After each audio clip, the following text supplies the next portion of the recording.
and welcome to an Everyday Canines video. This is the Beginner's Agility Training series. We're looking at everything you need to know to go on your agility journey, getting you started and then taking you up to when you want to compete. In this first episode, I'm going to talk to you about safety in general for agility training with you and your dog. This is very important. I've covered it in other videos as well, but it's something that I can't emphasize enough. When we're doing agility with our dogs, we want it to be fun for us and the dog, and we also want to minimize any risk of harm to the dog because we want to be able to enjoy this journey with them for as long as absolutely possible. Now, agility is a sport where injuries do occur, just because of the nature of it is. To be fair, injuries can occur on a dog or on any sort of outing with a dog, can't they?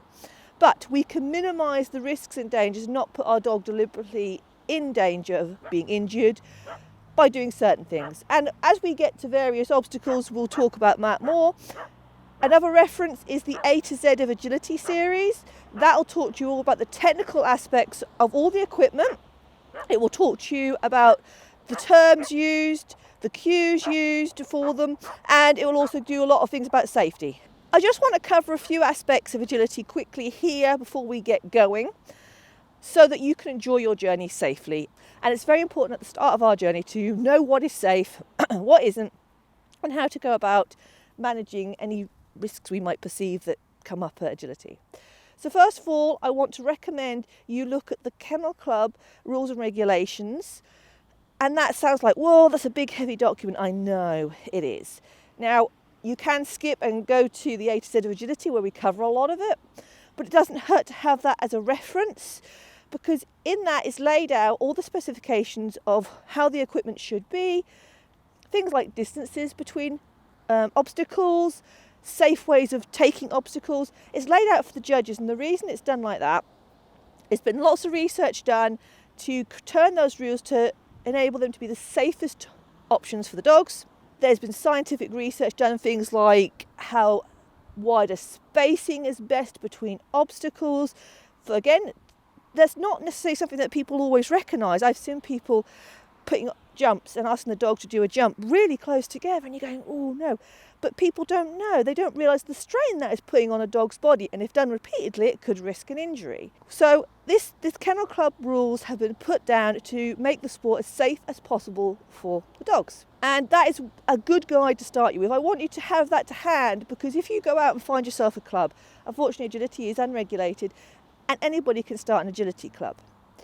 And you can go to them, and they may look good, but the equipment may not be to the correct specification, in which case it's going to mess you up anyway, because when you go to competition, if you've trained on equipment that isn't the correct specification, you're not going to be able to properly compete because your dog won't be used to it. You may also find that they have setups that are considered hazardous or dangerous or risky because they don't know.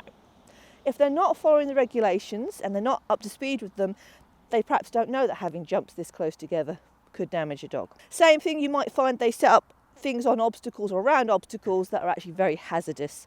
And so it's wise to have that understanding so that you can go and be your advocate for your dog and look at stuff and say, is this safe for my dog? Because at the end of the day, you're responsible for that. And don't just go to someone and go, yep, do this. If you're not happy with it, you say no. And we've all been in that position. I can assure you, I think many of us have. Certainly I have. I've been in that position where I said no. Next thing I want to talk to you about is puppies. Obviously, you're coming here, you may have your puppy or you may have an older dog, but quite a lot of people are now thinking, oh, I've got a young puppy, hey, I can do stuff with them, what can I do? Puppies need to grow before we do heavy duty agility with them. We need to do that so to enable them to have solid conformation. We want their muscles to be grown in that, so that they can have a long, enjoyable agility career with an absolute minimum of injury. We can never completely rule out an injury because we can't rule out injury in everyday life. But we can certainly help by making sure our dog is fit and healthy. So a puppy under 6 months old, go and check out my Pup to Pro series, because that will give you a lot of things and foundation games to do that are safe to do with your puppy.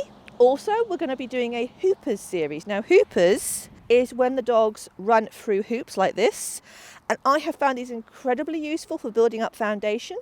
for your agility, and we're going to do a series on this, and your puppy can be doing hoops pretty much from the start once you've got them, because it is so low impact. And you'll hear us talk about low impact and high impact, and low impact is what we want with puppies, because it's going to do it. We can do so much with the hoops at low impact without damaging growing joints. With puppies, we don't want to be doing a lot of twists and turns, because if we do that, we could end up straining shoulders or the ellipsiosis muscle, which is a big one that gets strained, things like that. So we need to be very careful and protective of our puppies. Our puppies are only puppies once. We should value that time as puppyhood and not rush them into these things. So as we go through the things, I shall talk to you about when I feel it's an appropriate age to start doing things with dogs. Please do listen to that. I know that you'll see videos on Facebook where you'll see someone doing full courses with a 6-month-old puppy. No, you might see that and think, wow. The problem is you don't see the long-term damage that's done, and you don't see that when that dog is 3-4, it's so badly injured it can't compete anymore. Next thing to think about, if you're coming at this with an older dog or a grown dog, please make sure your dog is fit for agility. This is a sport that is demanding on the body. You should not look at agility as a way to make your dog fit. Your dog should be fit before they come to agility. That means making sure they are an appropriate weight. If they are overweight, then you need to put them on a diet before we do agility, because this is a strain on the body. You can't expect an overweight dog to do agility, and certainly it's not good for their body. So we want to make sure that they are sound as well. So we want to, if necessary, you may want to take them to a vet and just have them checked over, make sure everything works. They shouldn't be in any way or form lame or limping or not using their bodies correctly. And another thing I highly recommend is finding some sort of therapist specialist. There's loads of people out there now who are recognised for doing sports therapy on dogs, and it's highly worthwhile getting to know someone and taking them. That could be a massage therapist. There's Canine Massage Guild in the UK, could be a veterinary physiotherapist. That would be my primary person to see. There's also hydrotherapy, chiropractor. These people will help you to make sure your dog is always fit for the job, and you might want to choose seeing them before you start, just to make sure your dog is sound. All these things put together should enable you to have a happy, safe journey with your dog. You will be able to enjoy your training without undue risk of injury or troubles coming, and you'll have fun. That's what we want, isn't it? We want to be able to be out there having fun with our dogs. So I hope you'll join us on this journey into beginner's agility training.